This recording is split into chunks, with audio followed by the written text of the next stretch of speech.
With Standing Order 43, the time for member statements has concluded. Questions without notice. Are there any questions? I give the call to the Honourable the Leader. Order. Order. The front bench will cease interjecting immediately. I give the call to the Honourable the Leader of the Opposition.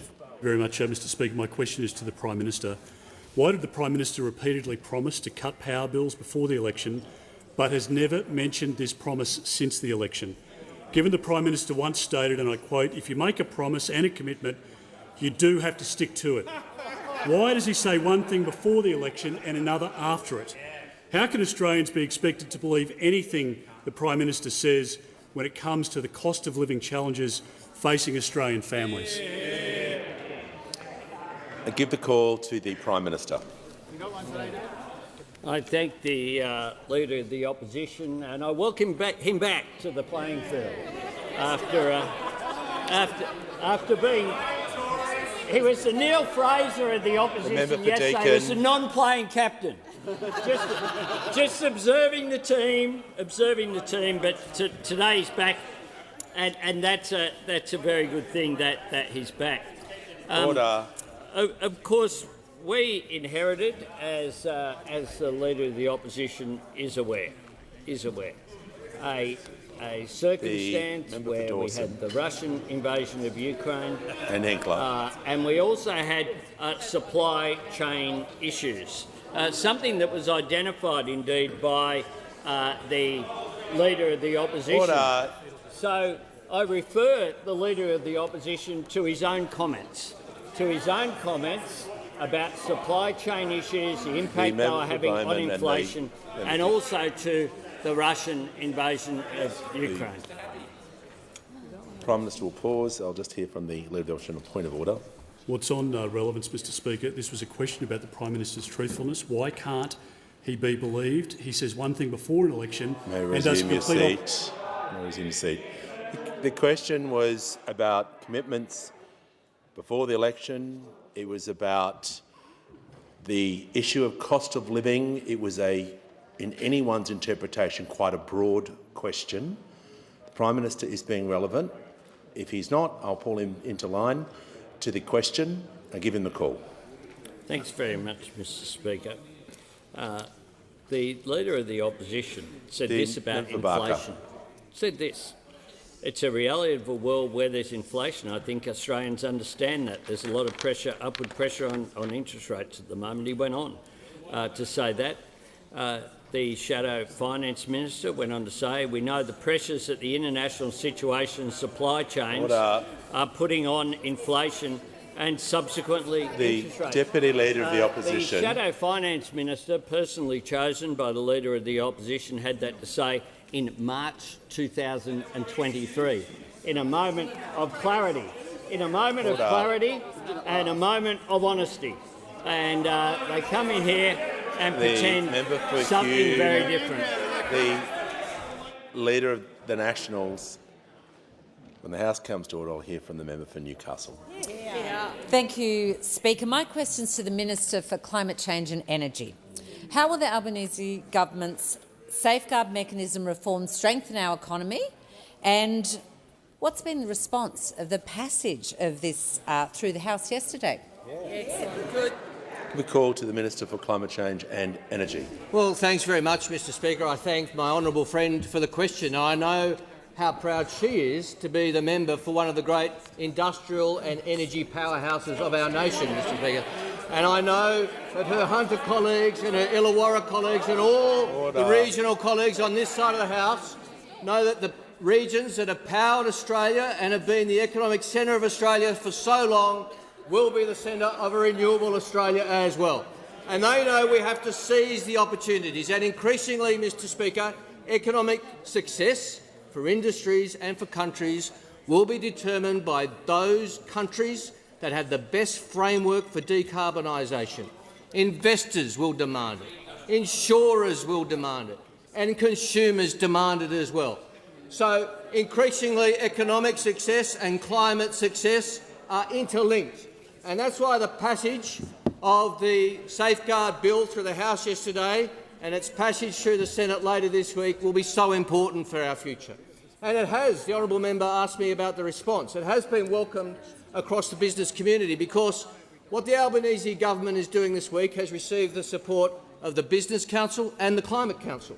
It's received the support of the ACF and the AIG, the Australian Conservation Foundation and the Australian Industry Group. That's what this government works so hard on, getting the policy right to reduce emissions and to increase economic activity. The Business Council said that it is a tough but achievable framework that the government has announced yesterday. The II Group, the Australian Industry Group, said the treatment of new facilities appears to strike a workable balance, providing pathways for new projects that stack up to go ahead without adding burdens to existing facilities or threatening national emissions goals. The Investor Group on Climate Change has said the reforms will help unlock investment in new and existing industries that will maximise Australia's competitive advantages in a net zero world.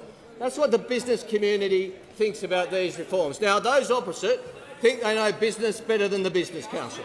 Those opposite think they know industry better than the Australian Industry Group. The Shadow Minister was asked this morning. Member for Hume. He was railing against safeguard reforms, and it was put to him by Laura Jays, well, business disagrees. How do you square that away? And he said, well, you might say business disagrees.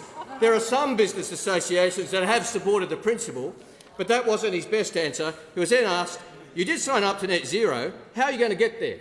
His response, great question. Great question. Well, he's asking great questions. The Albanese government's delivering on the job. Member for Fairfax. Order. The member for Hume will resume his seat. The member for Fairfax. Order. Members on my right will cease interjecting.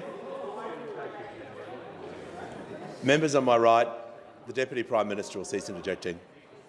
The member for Fairfax. I can hear his interjections. If he continues to do so, he'll be warned. Give the call to the member for Hume. Thank you, Mr Speaker. My question is to the Prime Minister. Prime Minister, data realised by Finder shows that more than a third of Australians with a mortgage are struggling to make their mortgage payments as a result of Labor's rising interest rates. Will this out-of-touch Prime Minister finally admit that Australian families always pay more under Labor? Order. I give the call to the Prime Minister. Thanks very much, Mr Speaker. And I thank the substitute question of number 2. It comes as some surprise that they're mixing it up today. And the member for Hume will cease interjecting. And I'm asked about housing and the cost of housing. And I say to the member who asked the question that he does have an opportunity to do something on housing, which is to support the Housing Australia Future Fund that is before this parliament now. Because what the Housing Australia Future Fund, along with the Housing Accord and along with other measures, is aimed at doing, of course, is increasing supply of housing that has an impact on price. Economics 101 member for Groom has an impact. Now, the member for Groom will cease interjecting, and the member for Hume. There is massive support out there. The Property Council of Australia. The Prime Minister is answering a question about mortgage payments and the cost of living, and he's referencing housing. So I'm going to hear from the member for Deakin on a point of order. Thank you, Mr Speaker. The point of order is relevance. He is speaking about the Housing Australia Future Fund, which has nothing to do with... Resume your seat. The tag at the end of the question about the cost of policies makes what the Prime Minister's saying relevant. If you don't want him to refer to that, don't add the tag to the question. I give the call to the Prime Minister. Very much. Thanks very much, Mr. Speaker. The Prime Minister will just take a break. The member for Hume, if you interject again, you will be warned. Let's just get back to the question and give the call to the Prime Minister. Thanks very much, Mr Speaker. They've got excited by the change of order, Mr Speaker. The Chief Executive of the Property Council of Australia said this: "The legislation is an important first step to get government working together with industry to bridge the national housing deficit and stimulate new supply that Australia desperately needs." That's the Chief Executive of the Property Council. The Community Housing Industry Association, we need to get moving on building a better supply of social and affordable housing, and this legislation is an important building block. National Shelter, the Housing Australia Future Fund, is a good start to addressing the significant unmet need for social and affordable housing. The National Aboriginal and Torres Strait Islander Housing Association, it would start to address the housing challenge. Homelessness Australia say it's important that the Housing Australia Future Fund get going now. The Housing Industry Association supports the government's goal to build 30,000 social houses and believes it's a worthy goal to get behind. More supply means cheaper rents. The fact is that we have a comprehensive plan on housing. Those opposite, like in everything else, just have a plan to say no. Order. I'd like to hear from the member for Boothby. Thank you, Mr Speaker. My question is to the Minister for Housing and Homelessness. Why is the passage of the Housing Australia Future Fund so important, and what are the implications if it is delayed in the Senate? Give a call to the Minister for Housing, the Minister for Homelessness and the Minister for Small Business. Thank you, Mr Speaker, and I thank the member for Boothby for her important question. She, of course, in her previous role before coming to this place, dealt with this issue on a day-to-day basis, and I thank her for all of the work she's done in that community. Because she, of course, does support the Housing Australia Future Fund, because she understands the challenges that Australians are facing. They, of course, are dealing with rising interest rates and they are dealing with rising rents, which is why we moved immediately last year to unlock $575 million to get more social and affordable housing on the ground quickly. And it's also why, at the very first opportunity, we brought to the Parliament the Housing Australia Future Fund and other related bills into the Parliament, which is why we want to get these bills debated, which is why we want to make sure that we're getting these homes on the ground as quickly as we can for the people that need them most. We know that on census night in 2021, almost 123,000 Australians were homeless. 123,000 Australians without a safe place to call home. We also know that turning all this around will take some national leadership. We also know that we need to change the levers and we need to work with the states and territories, which is what the Housing Australia Future Fund is all about. It's about working with other tiers of government. It's about working with community housing providers. It's about working with institutional investors to get more houses on the ground more quickly. And today, as the Prime Minister's pointed out, we've heard from some critical organisations about why we need to get this done. Emma Greenhalgh from the National Shelter said, "We badly need government investment and intervention, and time is of the essence. This is a national crisis and action cannot be deferred."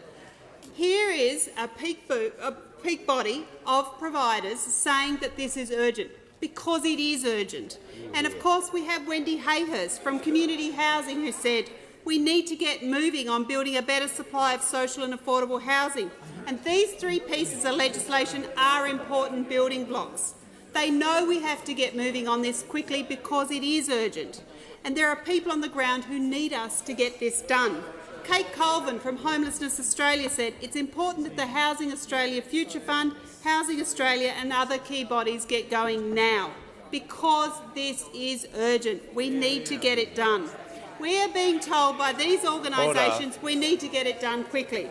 So I'd say to members in this place, particularly members of the Coalition over here and members of the Green, talk to your senators. Tell them how urgent it is that we get this done. Talk to some of these organisations. I would say to them, what you're saying is no to actually getting homes on the ground for people that need it most. People that need it most. Order. Members on my left. The House will come to order. Before I call the member for North Sydney, I'm pleased to advise the House that present in the gallery today is Her Excellency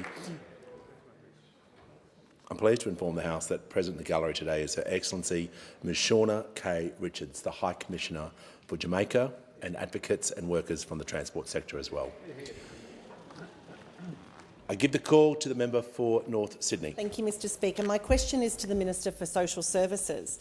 A single parent with 2 children loses over $100 a week in payments when their child turns 8, and they are forced off the very modest parenting payment single and onto the even lower job seeker payment.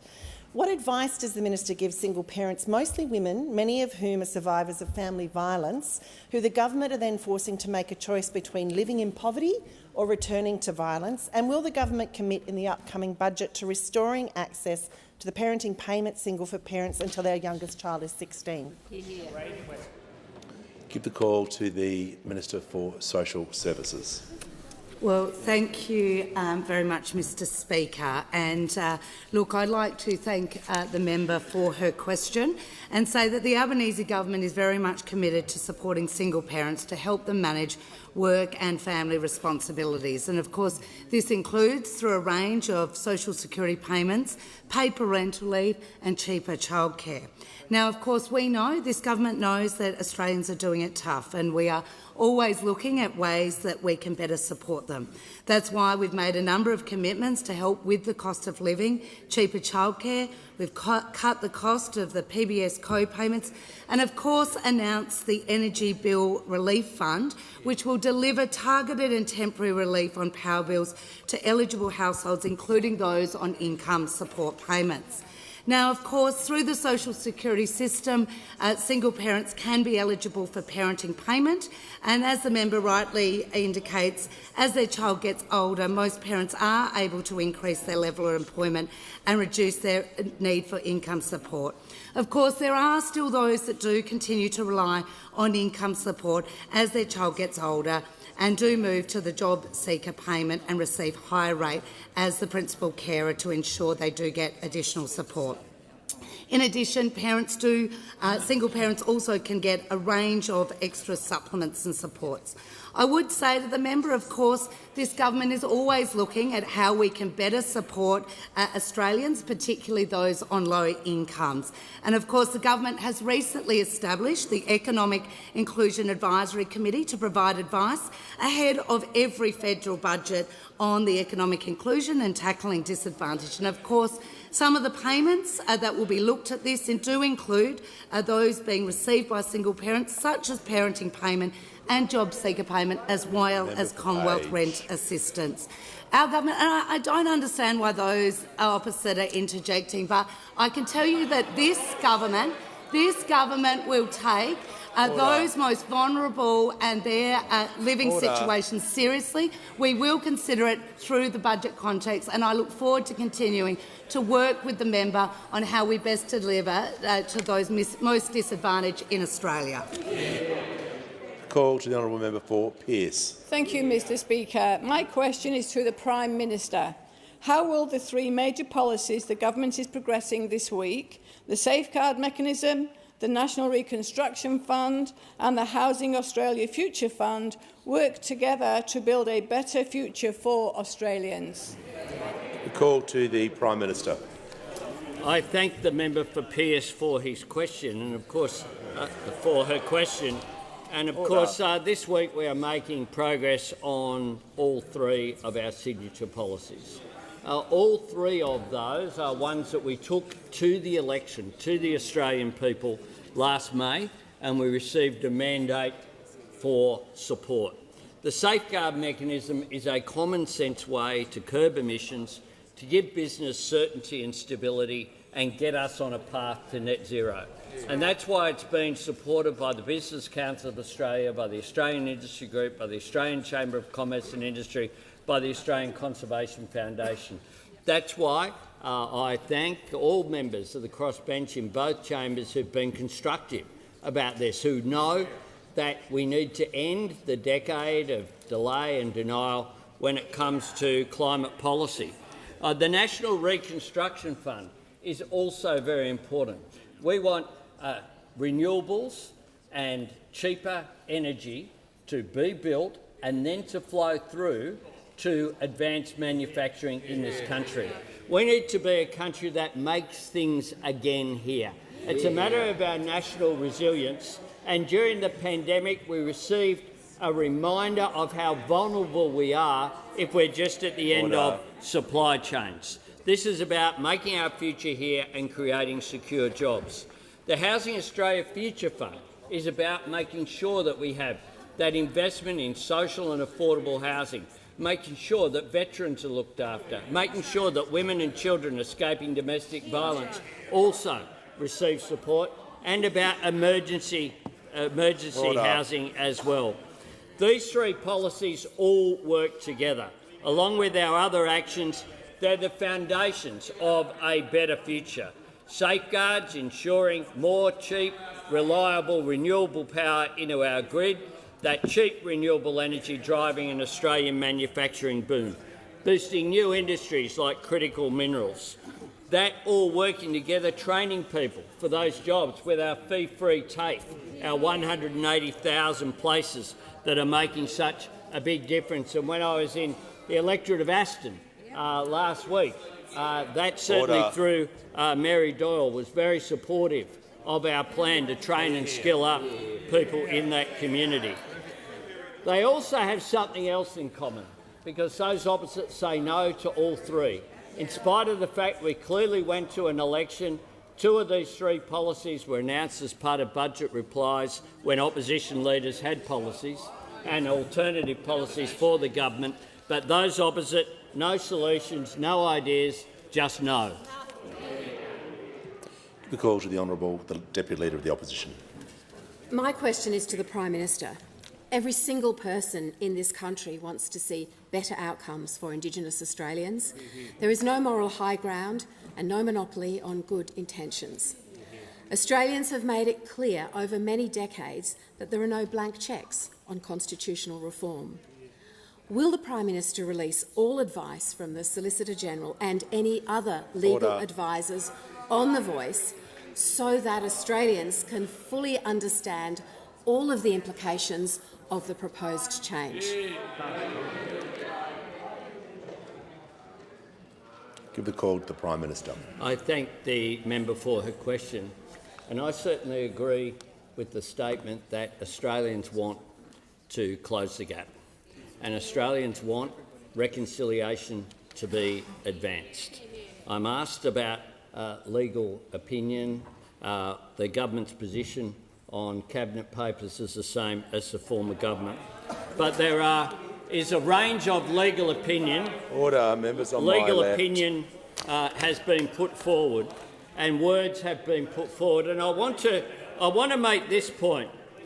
The ConCon. Members on my left, the member for New England, the member for McNamara will cease interjecting immediately. Prime Minister has the call. Thanks, Mr Speaker. I want to go to where these words have come from that will be put to the Australian people, because the ConCon Alliance developed a proposal in 2014. See if it sounds familiar. Proposing a new chapter of the Constitution. It said this: there shall be an Aboriginal and Torres Strait Islander body to be called the, insert appropriate name perhaps drawn from an Aboriginal or Torres Strait Islander language, which shall have the function of providing advice to the Parliament and the Executive Government on matters relating to Aboriginal and Torres Strait Islander peoples.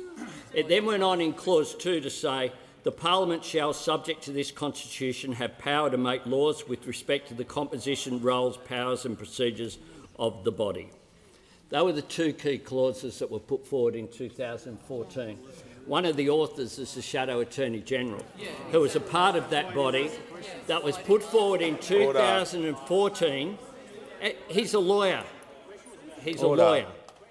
And the fact is that lawyers, including the member for Berowra and the Shadow Attorney-General in this country, have put forward that wording, which has been backed up.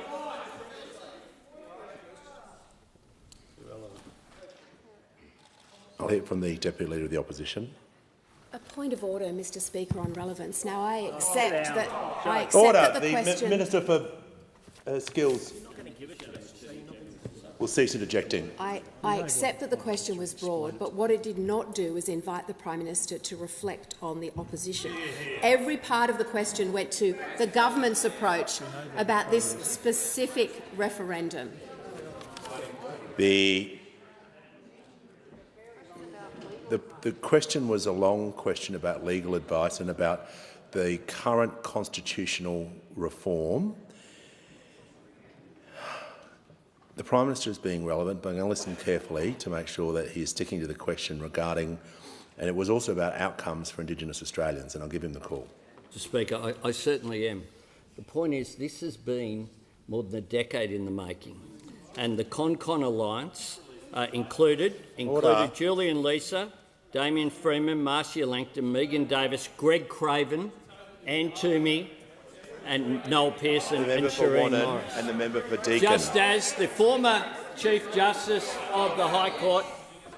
Order. Members on my left. The member for Deakin and the Minister for the Environment will cease interjecting immediately or be warned. Prime Minister has 30 seconds left and I want to hear him in silence. Thanks, Mr. Speaker.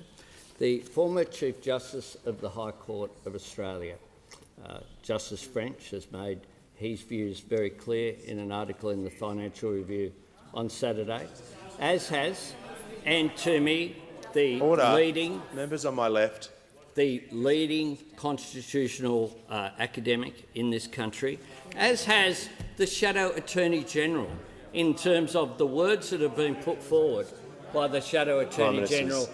Simple as that, and I can't understand how that is controversial.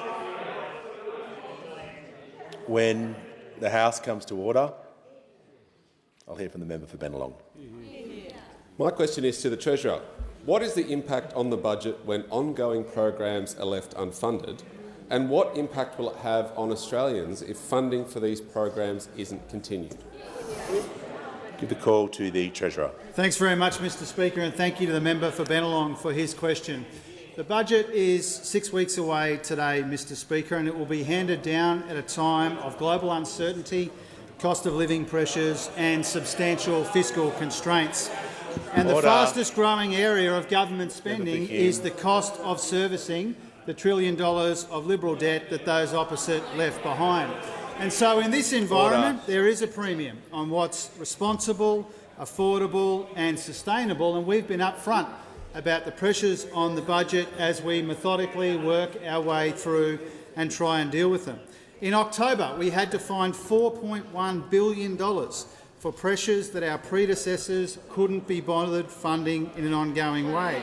And in May, we will have to find billions of dollars more for spending and for programs that they announced but they didn't fund. In MyGov and My Health Records, or dental care for pensioners, the Brisbane Olympics, or e-safety, or radioactive waste. Time after time after time, they were all press release and no provision, Mr. Speaker. Now, the member for Hume was asked about this fakery and trickery today, and he said it's all part of managing the budget. Now, this is what happens, Mr. Speaker, when you put this ringleader for rorts in the key economic portfolio, Mr. Speaker. No wonder they had... Treasurer will Treasurer resume seat. I hear from the manager of the Clearly unparliamentary and abusive language. He should be asked to withdraw. Just to assist the House, I'm going to ask the Treasurer to withdraw that comment and keep moving. Mr. Speaker, this is what happens when you put somebody like the member for Hume in the key economic portfolio, Mr. Speaker. No wonder they had almost nothing to show for $1 trillion of debt, and now we know it was even worse than they claimed. Now, the Leader of the Opposition was a key part of the Morrison government as a member of the Expenditure Review Committee that deliberately left Australians who rely on these programs hanging. So, Mr. Speaker, the Leader of the Opposition, he can hide from the voters of New South Wales, he can hide from the voters of Aston, but he can't hide from his record as a key member of the Morrison government or the mess that they left behind, Mr. Speaker. We take our responsibilities seriously at a time of global uncertainty and cost of living pressures and substantial fiscal constraints. And, Mr. Speaker, it will take more than one budget. It will take more than two budgets to clean up the mess that those opposite left behind. Whether it's the member for Hume or the angry captain of the Cookers over there who bears responsibility for this mess, we take responsibility for cleaning it up. Order. There's far too much noise on my left. If this continues, people will be warned and they won't be here much longer. Give the call to the member for Wide Bay. My question is to the Minister for Local Government and Territories. I refer the Minister to her failure last week in Parliament to address regional program delays for local councils. Given it has been 10 months since the federal election and 5 months since the budget, when will councils receive guidelines for the local roads and community infrastructure program so they can plan for critical road upgrades? Give the call to the Minister for Regional Development, Local Government and Territories. Thank you, Speaker, and thank you very much for the question to the member opposite. There you go, I think the microphone's on now. It's so great to see members of the LNP on the road to Damascus about guidelines. We know it wasn't a big priority for them previously, but it is great to see that they're interested in guidelines now. 5 months ago we announced our budget. Local roads and community infrastructure is a huge part of that budget, and we know how important it is to local councils. It is an untied grant fund that allows them to deal with community priorities. And what we are doing on this side of the House is engaging directly with local councils, directly with local government organisations and associations. For the first time ever, we are talking directly with them about the things that matter most to them, consulting with our trusted delivery partners in local councils. So far, in the 10 months I've held this role, I've met with nearly 200 local councils. All 200 of them have told me the importance of untied grant funding. All 200 of them have told me that they've spent time and money putting in applications to previous grant funds that were never assessed on their merits by those opposite. In contrast, the Minister will... The member for Lyons, the member for McNamara. I'll hear from the Leader of the Nationals. Mr. Speaker, point of order on relevance. The question is very specific about asking for the timeline. It is exactly when will they receive when will they receive those guidelines? Now, the Minister again fired last week, and we're giving it another chance. It now gets to a point of time. It doesn't quite work that way, but anyway, resume your seat. I'll hear from the Leader of the House. Oh, sorry, I was rising to object to the add-ons at the end. The question itself refers to local government grants that the Minister's answering on. The Minister is being relevant because she is referring... Yes, I'm aware that that was part of the question, but it's a broad question of what you asked. And she is referring to the program. You may not like the answer, but she is answering directly relevant because you asked a question about that program. She's referring to that. If she's not, I will bring her back into line and I'll give her the call. Thank you, Mr. Speaker. Back to the answer, if you would care to listen. What I'm telling you is we are consulting with local governments. You failed to do it. We are doing it. We are talking directly to them, and we will continue to do that because local governments are a trusted delivery partner. We brought them back to the table of National Cabinet. We're listening to them. We are implementing the Australian Council of Local Government after you got rid of it. A decade where you failed to understand they are the critical delivery partner across the nation. 546 of them, and perhaps if you took any care at all in your communities and backed their local ideas and understood how they deliver for us, you would be interested in engaging with them too. Order. The Leader of the Nationals and the member for Page. I hear from the member for Moreton. Thank you, Speaker. My question is to the Minister for Infrastructure, Transport and Regional Development. How is the Albanese Labor government working to deliver a successful Brisbane 2032 Paralympic and Olympic Games? What legacy was left by the previous government? Give the call to the Minister for Infrastructure, Transport, Regional Development and Local Government. Thank you very much, Speaker. And can I thank very much the member for Moreton for his question and commend him on his ongoing work on the 2032 Olympic and Paralympic Games and ensuring that they are a success and that they leave a lasting legacy across the community.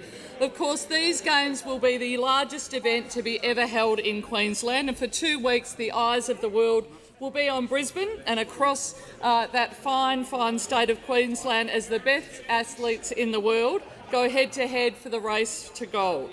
Brisbane 2032 will be another opportunity to show the world just what Australia can do. But it has to do more than that. It has to provide a lasting benefit. That's why this government's partnering with the Palaszczuk government to secure infrastructure projects that will have a long-term and transformational impact on Queensland as we count down to 2032. Order. The Members Queensland government will fund the $2.7 billion redevelopment of the Gabba, while the federal government will provide $2.5 billion for the Brisbane Arena development. 16 new or upgraded venues will receive close to $1.87 billion in co-funding on a 50-50 basis between the two governments. And of course, the Brisbane Arena is planned to be built within the Roma Street precinct with easy access for people of all mobilities to the city bus network.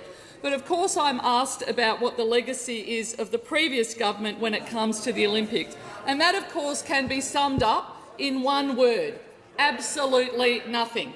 The previous government did not commit a single cent to the Brisbane Olympics. I went looking when we came into government to see where was the money for the Brisbane Olympics.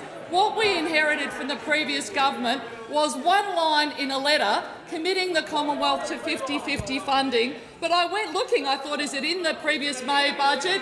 Is it in the contingency reserve? Would you think someone, a Queenslander maybe on ERC, would have thought maybe you need to put some money in the contingency reserve for this commitment to the biggest event ever for Queenslanders? But what was there? Zilch. Nothing. Not a single cent provisioned for the Brisbane Olympics. Now, they are full of talk on the other side of the House, and the member for Fairfax may still spruik whatever make-work job he'd made up for himself, but the reality is that their last budget did not commit a single cent to this event, not a single cent. What we inherited from the previous government was one line in a letter, no funding. Well, we know how important the Olympics are to Queensland. The Olympic flame is going to be lit in 2032. Brisbane will be ready, and it will be no thanks to those opposite. Before I call the member for Flinders, there's far too much noise in the chamber. The member for Deakin, Groom are now warned. You've had a good go. Give the call to the member for Flinders. Thank you, Mr Speaker. My question is to the Prime Minister. The government's deal with the Greens for a hard emissions cap will force up power prices and further risk domestic gas supply. This comes after the Australian energy market operators' warning of gas shortages in Victoria. Can the Prime Minister guarantee there will be no disruption to gas supply to Victorians this winter? Give the call to the Prime Minister. Thanks, Mr Speaker. Order. Only a party addicted to secrecy and cover-ups and denial would say that it's a bad thing that this parliament is prepared to work with colleagues across the parliament in order to achieve reform and change. We make no apologies for engaging across this parliament. It's just a pity that those opposite are now the observers rather than the participants in this parliament.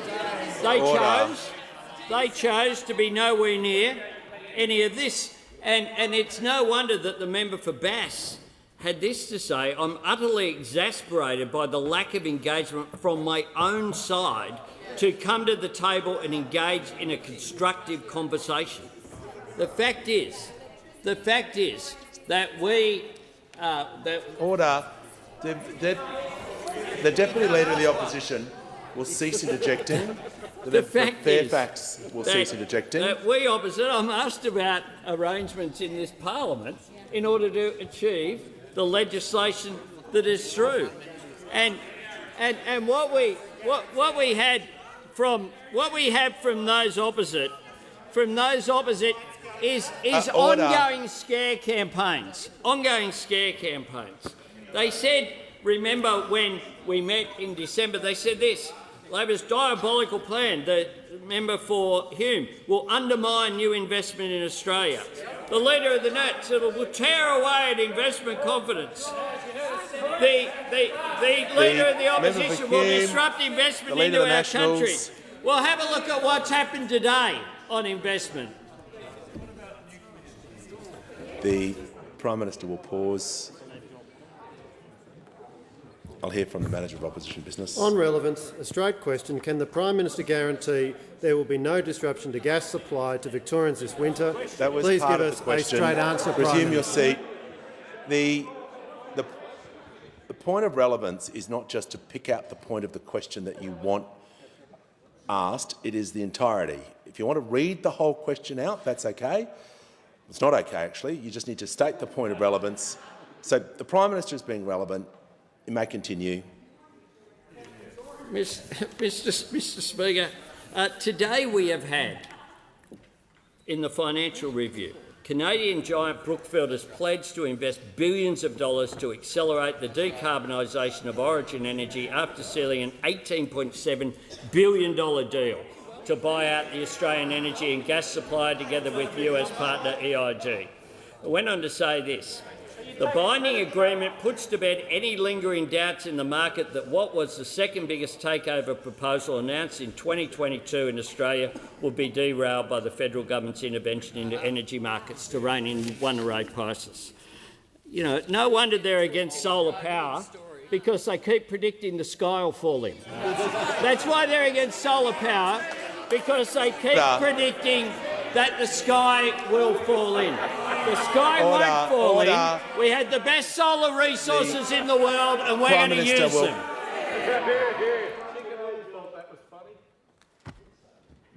The member for Riverina, if it continues with that interjection, you'll be warned. When the House comes to order, I'll hear from the member for Parramatta. My question is to the Minister for Government Services. Why is it important to support the delivery of government services through the MyGov platform? What are the current financial circumstances of the MyGov platform? We call to the Minister for the National Disability Insurance Scheme and the Minister for Government Services. Members of the House would be aware that MyGov provides a secure and convenient way to access 15 government services. For example, there are 19 million MyGov accounts which are linked to Medicare.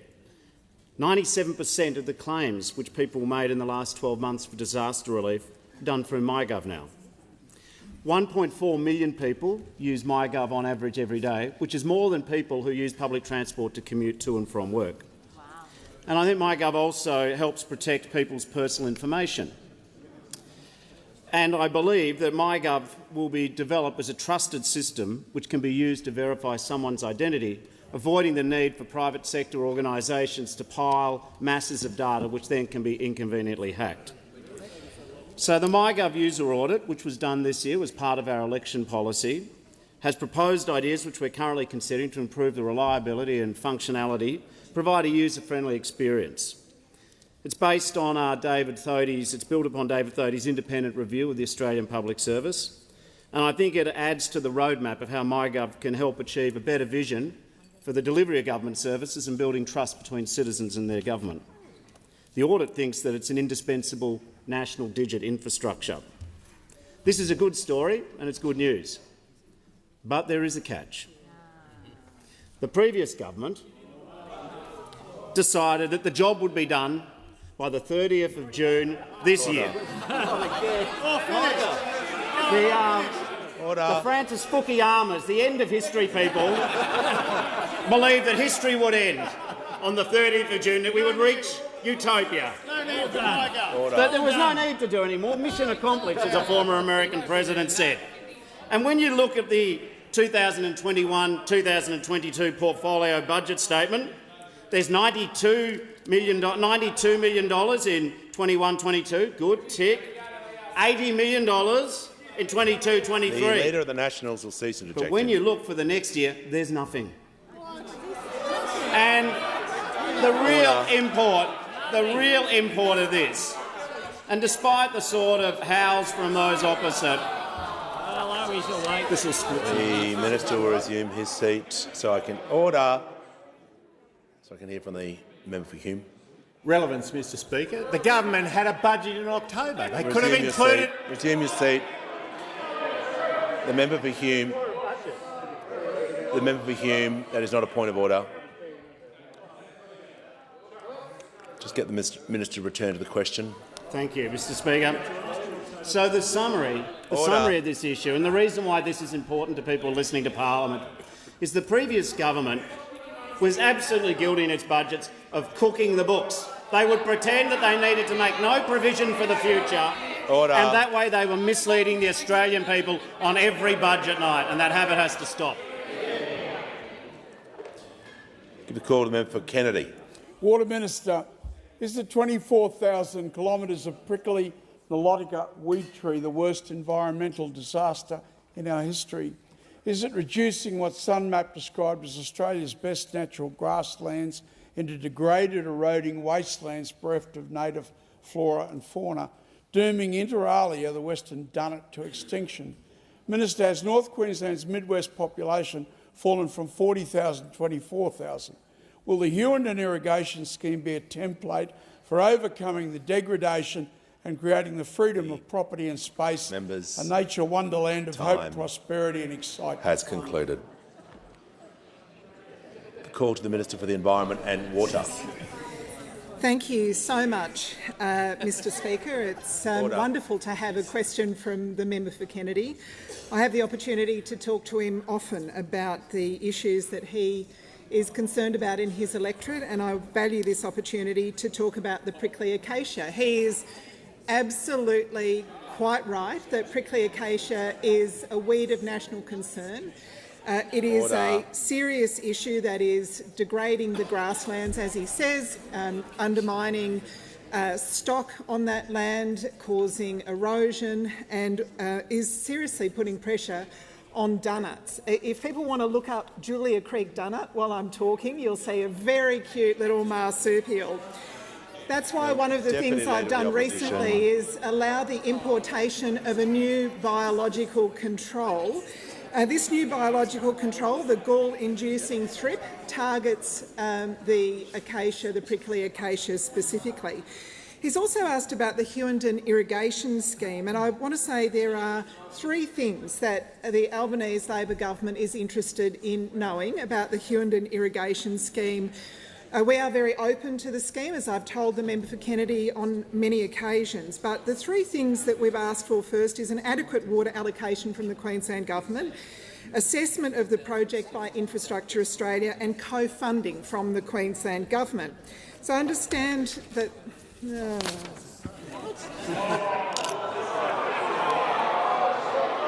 The Minister... Order. Members on my right and my left. The member for Page, the Minister for Infrastructure, the member for Longman. I'll give the call to the Deputy Leader of the Opposition on a point of order. Mr Speaker, the Prime Minister has returned, but members are required... Resume your seat.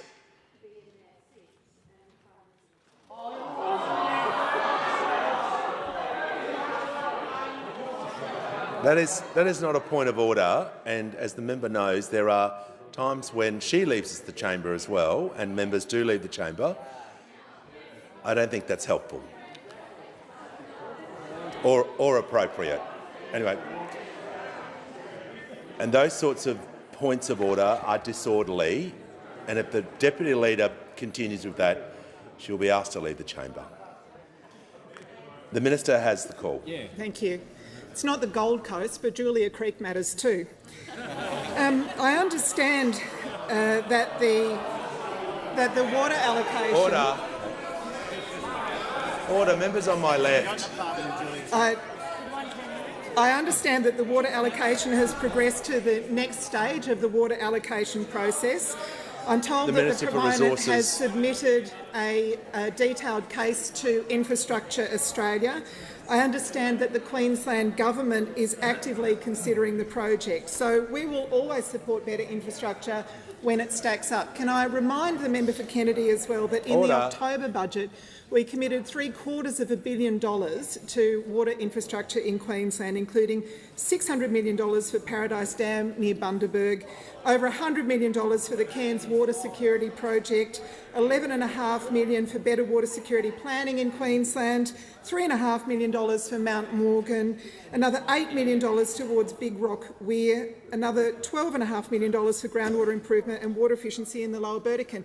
And can I say, one difference between us and those opposite is when we promise water infrastructure, we deliver it. We won't promise 100 dams, as those opposite did, and deliver 2 in 9 years. The call to the order. The member for Flynn will cease interjecting. Give the call to the member for Canberra. Thank you, Speaker. My question is to the Minister for Industry and Science. Why are the national science institutions so important to Australia, and what has caused their current funding circumstances? Order. The member for Deakin is on a warning. If he mentions one more word, he will leave the chamber. Give the call to the Minister for Industry and Science. Thank you, Speaker, and thanks to the member for Canberra, like many of us here, are very proud of our world-class science agencies, be they Questacon, be they the Australian Nuclear Science and Technology Organisation, be it the National Measurement Institute. They're providing public services that people they rely on every day but may not necessarily realise are there. And here's an example. A few weeks ago, we had an issue where the nation's attention captured by the loss of an object no larger than a 10-cent piece in remote Western Australia, and that object was a radioactive capsule. It needed to be tracked down. ANSTO stepped forward to help with their own device developed in-house. They located that object while travelling 70 kilometres an hour on a 1,400-kilometre stretch of road. It was like ANSTO had found literally one needle in a million haystacks, and it was truly remarkable. And not just ANSTO.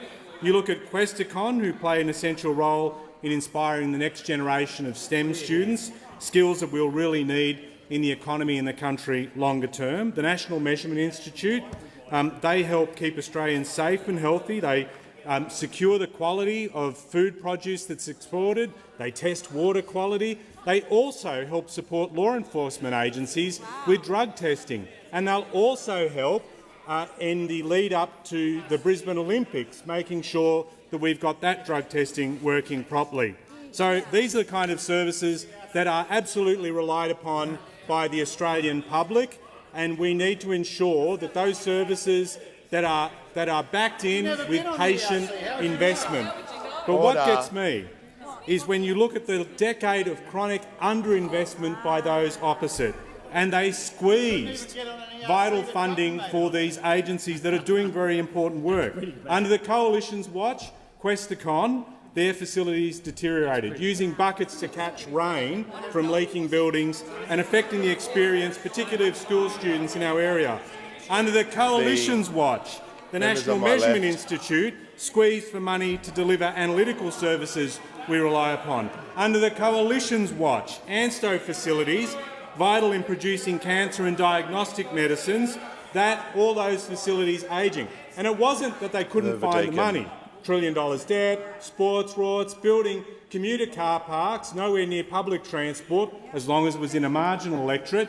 They had the money there. They just didn't want to invest it in anything other than their political interest. And that is the worst thing. And the person who leads the opposition, who was on the Expenditure Review Committee helping make those calls, they've learnt nothing, will continue to do the same, and will continue to dud Australians. Give the call to the honourable member for Barara. Thank you, Mr Speaker. My question is to the Prime Minister. In the Prime Minister's press conference yesterday, in response to a question about the scope of the Voice's powers, the Prime Minister said, and I quote, "The Voice is not about defence policy, it's not about foreign affairs policy."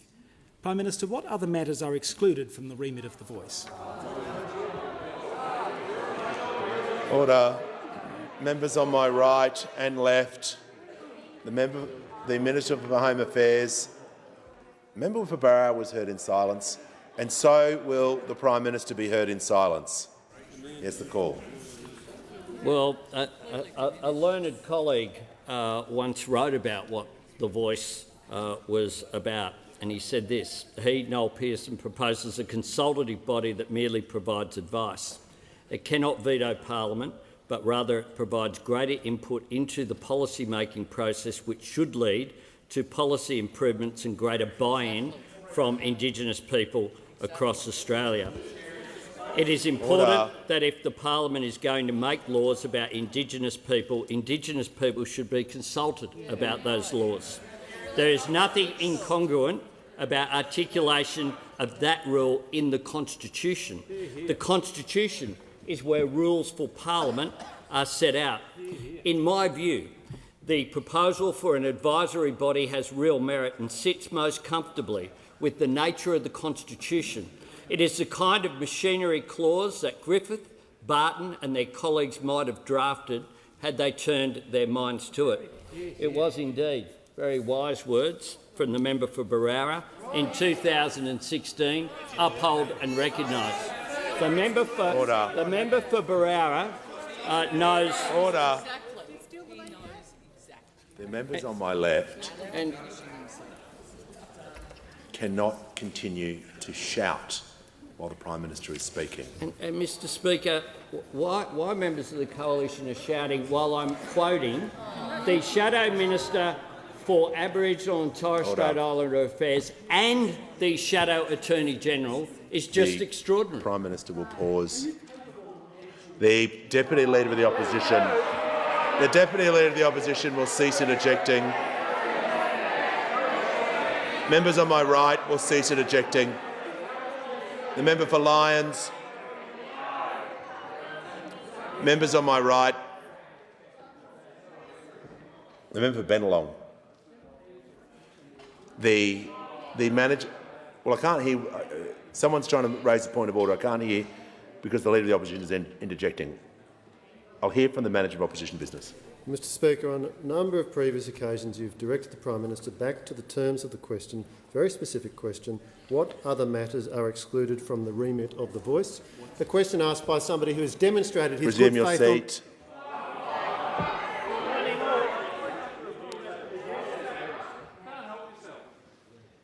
Member for Hunter. I'll hear from the Leader of the House. Mr Speaker, on points of order from the Manager of Opposition Business, consistently he is pulling a section of a question and pretending in the point of order that it was the whole question. It wasn't. And even if it was only that section, the Prime Minister is being relevant to the scope of The Voice. The Prime Minister is referring to advice and information regarding The Voice, which the question included. So I want to be clear on this. You may not like the part of the question that the Prime Minister is answering, but as long as it is relevant to the broad question, he is able to answer that way. So the Prime Minister has the call. Thanks very much, Mr Speaker. And the reason why it is relevant to put into context the development of the proposal to do two things: to recognise Aboriginal and Torres Strait Islander people in our Constitution, and secondly, to consult them, is that this isn't something that has come from nowhere. This is something that has been around for a considerable period of time and been the subject of considerable discourse, including from legal minds, including the Shadow Attorney-General. And indeed, in the report of the Joint Select Committee, the Joint Select Committee tabled in this Parliament. Cease interjecting. Seriously. The Deputy Leader of the Opposition, if continues this, will be warned. You cannot continue just to interject constantly. I can't be clearer than that. Same with the member for Green, who's on a warning. If he says one more thing, he'll leave the chamber. The Prime Minister has the call and will be heard in silence for the remainder of his time. There have been reports to this Parliament, and indeed the member opposite said this on the speech of the tabling of the Joint Select Committee report in 2018, and I agree with him here. The Voice will provide a mechanism for Aboriginal and Torres Strait Islander peoples to be consulted and engaged on the policies and laws that affect them. Has its goals better social and economic policy outcomes for our First Nations people. I find it astonishing that there's interjections during an answer such as this. The fact is that this has been that is the answer. The member's premise time has concluded. Order. Give the call to the member for Fremantle. Thank you, Speaker. My question is to the Minister for Government Services. In light of the findings of the Watt report into procurements and contracts in the Government Services portfolio, why is it so important for publicly elected officials to act with integrity towards those they represent? Give the call to the Minister for the National Disability Insurance Scheme and the Minister for Government Services. Yesterday I updated the House on issues raised in Dr Watt's review into procurements and contracts entered into by Services Australia and the NDIA. A key thread in this reporting was the presence of de facto lobbying firm Synergy 360, owned by friends and donors of the member for Fadden, Mr David Milo and Mr John McGarrison. Synergy 360 was being paid by companies including Indian software giant Infosys and American technology giant Unisys for access to member for Fadden's office. Wow. Leaked emails today in the 9 newspapers reveal that the cash for access business model of the Synergy 360 extended beyond the member for Fadden and his office and to the important Australian Commission for Law Enforcement Integrity, ACLI. It received sensitive briefs on Australia's national security. ACLI at the time was inquiring into the integrity of Australia's seaports and borders. Leaked emails reveal that Unisys had paid Synergy 360 in order for the member for Fadden to help the company set up a commercial pitch of its border security software called LineSight. Wow. With an endorsement from the ACLI committee, Unisys were hoping to sell this product to the Australian government. Leaked emails reveal that Unisys was set to make millions if they could reach a deal with the Australian government to purchase this product. Furthermore, these emails revealed that Synergy 360 would also receive 10% of the contract value, plus $10,000 per month retainer. In anticipation of the pitch to ACLI, the member for Fadden was provided by a Unisys executive with information about their product. I quote an email from an Asia-Pacific Vice President of Unisys to the American head office. I told Stuart I'd get him something tonight. Tomorrow at the Joint Committee on the Australian Committee for Law Enforcement, he will be proposing that the committee formally meets with Unisys for a briefing on our work with the US government. Furthermore, the member met with Synergy 360 and his friends and the chairman of his fundraising group and Unisys reps on the Gold Coast at Mr McGarrison's house to help them prepare a run-through for the committee. He lunched with them on the 29th as a thank you from Unisys. He then helped arrange meetings with Unisys, with the ACLI meeting, but also with the now Leader of the Opposition. And I'm not saying the now Leader of the Opposition was aware of all the backstory. All these matters go to the core of the Watt Review, the need to declare conflicts both real and perceived. I think in order to assure the Parliament and the Australian public that he's acted with integrity, the member for Fadden needs to immediately state whether he declared his conflict of interest before suggesting Unisys to make a commercial pitch, and I think the Leader of the Opposition needs to say if he's satisfied with the member for Fadden's conduct in all of these matters which have dominated the front pages of the media. Give the call to the member for Calais. My question is to the Prime Minister. Since the days of the gold rush, communities of the Central West have been advocating for a crossing over the Macquarie River at Dixon's Long Point between Orange and Mudgee. With a solid benefit-cost ratio, substantial funding had been committed, cultural heritage considerations were cooperatively addressed and the project had gone out to tender. There was even $27.8 million of allocated funding sitting in the kitty. Where is this money now? Will you and your government support this game-changing project? The member for Riverina will cease interjecting. The Prime Minister has the member for Riverina is warned. The Prime Minister has the call. I thank the member for Calais for his question. I also thank him for raising this issue with me when we met in my office a while ago on behalf of his constituents. And I know that he's very passionate about this project to provide a road link between Orange and Mudgee. It is a complex proposal because it does, of course, involve a river crossing, and therefore the costs have been assessed, unfortunately, as being much higher than $27.8 million. Like many of the commitments that were made opposite, essentially you can't fund half a road. You can't just have one side, or you can't have it go just half the way. You need to have the entire funding there, which is why I look forward to, and I've raised the issue with my Minister for Infrastructure and Transport as to whether there would be an interest as well in New South Wales Government, the incoming New South Wales Government also being engaged with this project, or indeed with the Shire councils in that area. I will certainly come back to the member for Calare about this. We have allocated some $23 billion to New South Wales over the next decade for infrastructure projects with substantial investment right across all states and territories. And as the member knows, because I travelled with him to Calare during the natural disasters, which tragically a lot of his electorate was impacted by, we continue to invest where it's needed to deal with the natural disasters that had such a devastating impact, in particular the floods in his community. So I look forward to working with the member for Calare and thank him for the question. Give the call to the member for Spence. Thank you, Mr Speaker. My question is to the Minister for Health. Why is it important for governments to work together to improve health services, and why are improvements needed? Give the call to the Minister for Health and Aged Care. Well, thank you, Mr Speaker, and I thank the member for Spence for his question. He's doing such terrific work in the wonderful northern suburbs of Adelaide, and he understands that this government has no higher priority than strengthening Medicare. We understand, Mr Speaker, that this requires us to work closely with state and territory governments to address the deep range of challenges facing our healthcare system after 9 years of cuts and neglect from those opposite, compounded by 3 years of a global pandemic.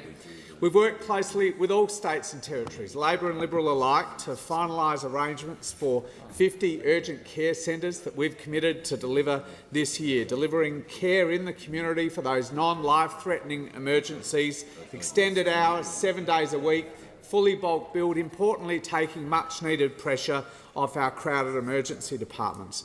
We're also working constructively with states and territories to roll out the Prime Minister's $100 million innovation fund he agreed at National Cabinet. They're delivering a single employer model across rural Tasmania for GP registrars and rural generalists, more nurse practitioners in Western Australia and much more as well. Now, the contrast between this cooperative approach with state governments and the conflict that the last government was addicted to could not be clearer, Mr Speaker, could not be clearer. And no one pushed that conflict model harder than the Leader of the Opposition when he was Health Minister. In addition to his infamous GP tax and his attempts to jack up the price of medicines for every single Australian, he also tried to gut hospital funding. He tried to gut $50 billion from funding to public hospitals, Mr Speaker, $50 billion. He abolished the agreements we had with states to bring down waiting lists in emergency departments and for elective surgery. It's all contained in a release from the Leader of the Opposition as Health Minister titled, I kid you not, Mr Speaker, Strengthening Medicare. Now, I think he meant strangling Medicare, but autocorrect got the better of him. But in that release, he includes perhaps his most extraordinary idea, and I quote, Mr Speaker, the government, their government, will also remove the restrictions on state and territory governments that prevent hospital emergency departments charging a fee for presentation. Wow. Charging a fee for presentation. his vision of the fantastic triage nurses of Australia out the front of every single hospital emergency department with an FPOS machine to collect the Leader of the Opposition's hospital tax. No wonder, Mr Speaker, Australia's doctors overwhelmingly voted this man the worst health minister in the history of Medicare. And, Mr Speaker, I table a media release from the Honourable Peter Dutton, ironically titled Strengthening Medicare. I give the call to the Manager of Opposition Business. My question is to the Prime Minister and concerns The Voice. Can the Prime Minister confirm, quote, "The Voice is not about defence policy, it's not about foreign affairs policy"? Give the call to the Prime Minister. Oh, right. I thank the member for his question, and they should know what The Voice is about, because for 10 years they were actually the government that established the committees and established the processes and produced the reports that dealt with The Voice to Parliament, that dealt with it. Indeed, the Shadow Minister for Aboriginal Affairs proudly said in his first speech to Parliament, in important public debates, in a time of increasing polarisation of views, we need people who can build consensus and find the middle ground. And in more recent times, I have worked with Indigenous leaders and constitutional conservatives to find a constitutional way to make better policy about and give due recognition of Indigenous Australians while avoiding the downsides of inserting symbolic language into a technical document. The Prime Minister will pause. The Manager of Opposition Business on a point of order. Speaker, on relevance, it was a very tight question. The totality of the question. Member Lawler. The totality of the question. My question is to the Prime Minister and concerns The Voice. Can the Prime Minister confirm The Voice is not about defence policy, it's not about foreign affairs policy? You resume your seat. The issue you've got here, is you started your sentence with, my question is about The Voice. Order. And the Prime Minister has been asked a question. Well, under the standing orders, the Prime Minister is being relevant, because if you ask and state something in terms of the first or second part of the question, he can refer to that. But he was asked specifically, about the second part of the question, and before he ends, I'm sure he will address that part of the question. Order. The Prime Minister has the call. Thanks, Mr Speaker. I'm surprised that quoting the member for Brow's first speech is something that's controversial in this place. But it was about The Voice, his first speech, and he deserves credit for the work that he has done on The Voice, which is why it is so sad that what we see now is an attempt ongoing to raise issues in a way that are designed to undermine the opportunity that Australians have to unite the country in a positive way, just like I offered to the former Prime Minister when we met in his office on the first sitting day of Parliament in 2019. Because bear this in mind, those opposite, prior to the 2019 election, made a commitment to advance The Voice to Parliament. And Ken Wyatt, to his credit, was appointed as the first ever Aboriginal to hold the position of Minister for Indigenous Affairs, and I appointed the Shadow Minister, the member for Barton. And that was to advance... Order. Has the Prime Minister concluded his answer? No. The member for Hume, I'm trying to hear from the Leader of the Opposition.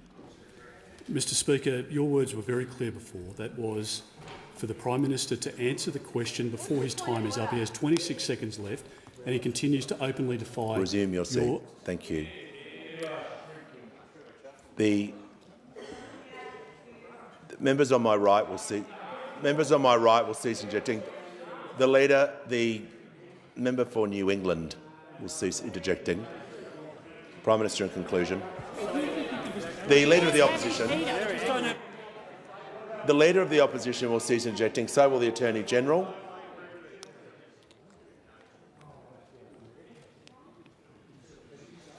The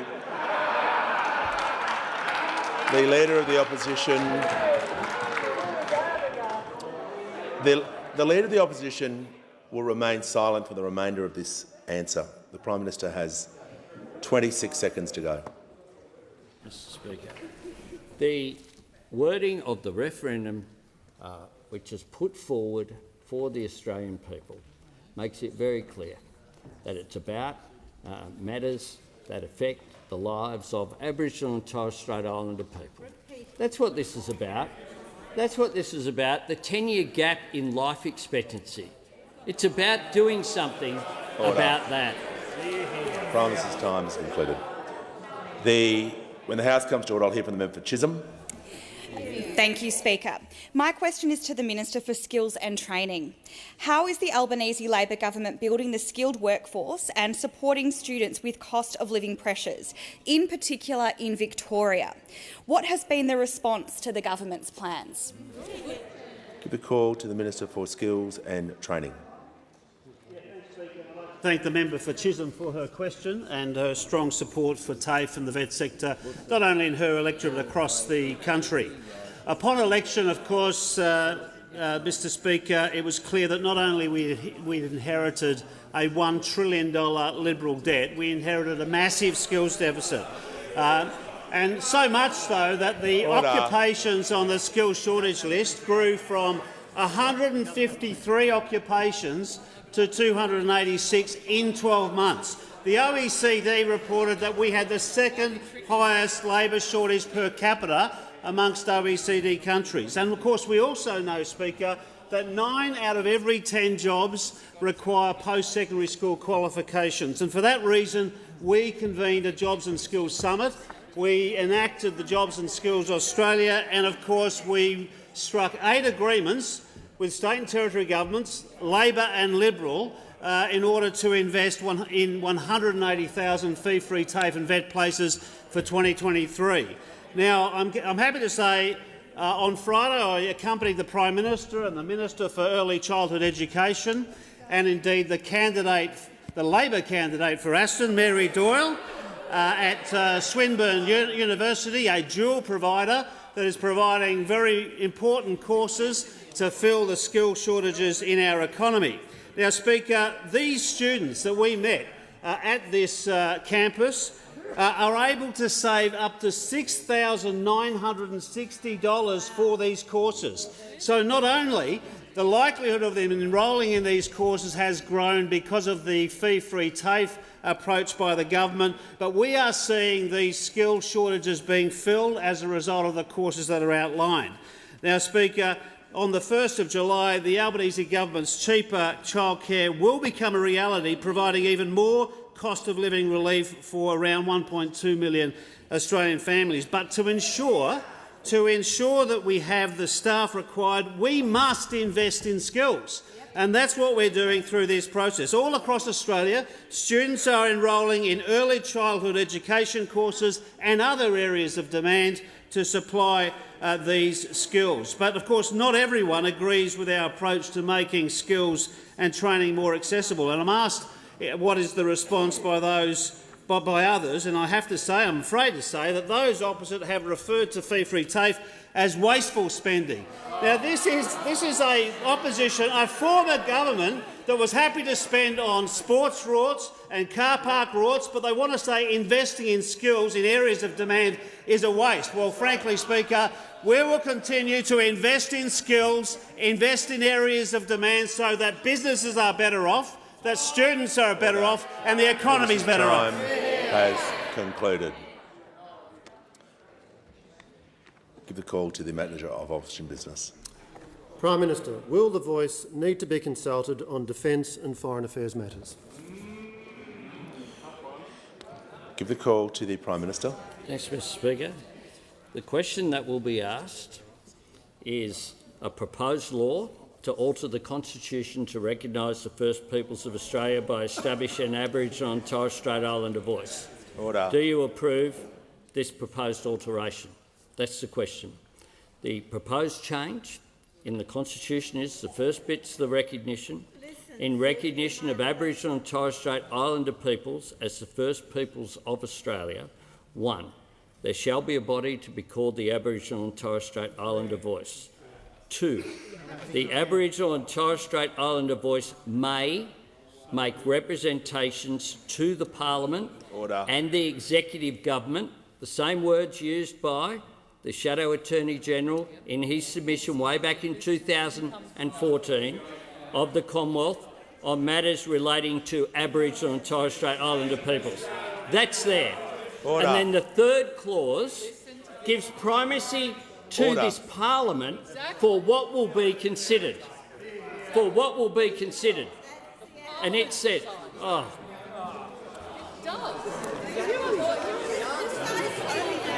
Order. Members on my right will cease interjecting. The Prime Minister is directly being relevant to the question regarding the voice and the referendum. He is reading information into the Hansard regarding specifically what you asked about. So I'll hear from the Manager of Opposition Speaker, Business. the question could not have been tighter. Will the voice need to be consulted on Defence and Foreign Affairs matters? Yes. I understand the answer that you're looking for, but the Prime Minister can answer the question how he sees fit as long as he's within standing orders, and currently he is in with the standing orders. Thank you, Mr. Speaker. And this goes to what will be considered by the voice. The Parliament shall, subject to this Constitution, have power to make laws with respect to matters relating to the Aboriginal Torres Strait Islander voice, including its composition, functions, powers and procedures.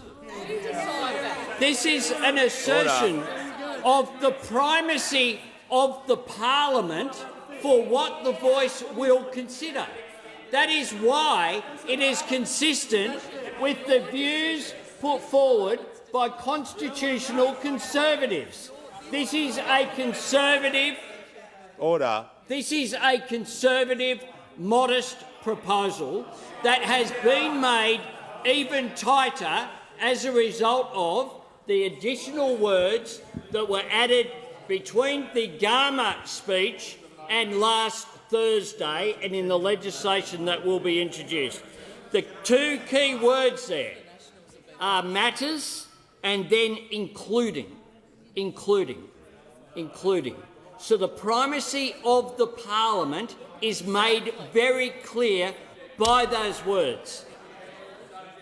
Order. Which is what the former Chief Justice the member for Bowman will leave the chamber under 94A. has agreed, what Anne Toomey has agreed, what the Shadow Attorney-General knows full well as well, because it's consistent with what he has been saying for years.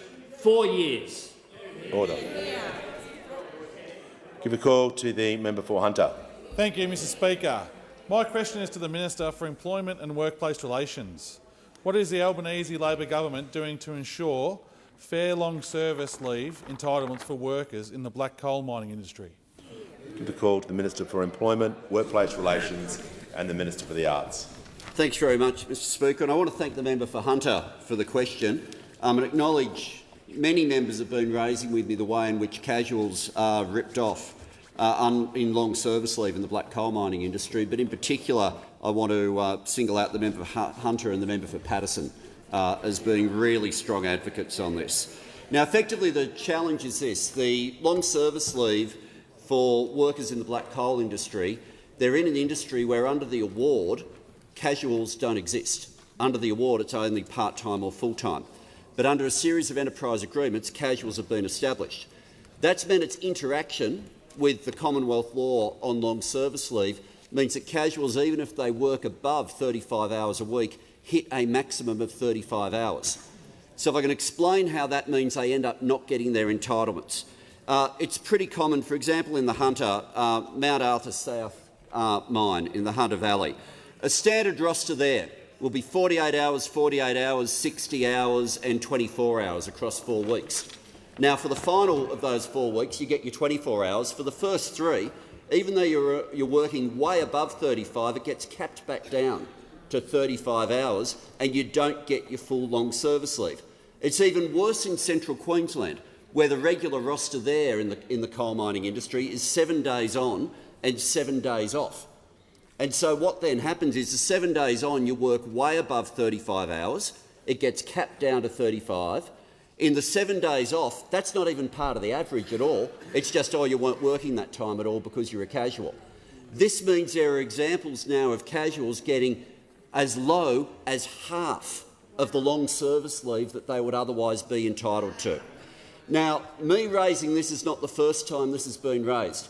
There was a report that went to the previous government in 2021 about how to fix the situation for casuals in the coal mining industry. Now, they talked a lot about the coal mining industry, and people might be stunned. What did they do to protect casuals in the coal mining industry? Nothing. Absolutely nothing. Order. This week, legislation will be introduced because our view is that you shouldn't lose your entitlements as a casual. You shouldn't be in a situation where you're already facing insecurity of work. You're there for long enough to qualify for long service leave, and the insecurity and rip-offs continue into the time that you're having long service leave as well. We have in the members like the member for Hunter and the member for Patterson, we have people who are willing to champion the interest of those workers. But for those who represent the areas I referred to in Central Queensland, for those on the opposition, not one has chosen to sought to act on this issue. Order. Call the Prime Minister. I ask further questions be placed on the notice paper.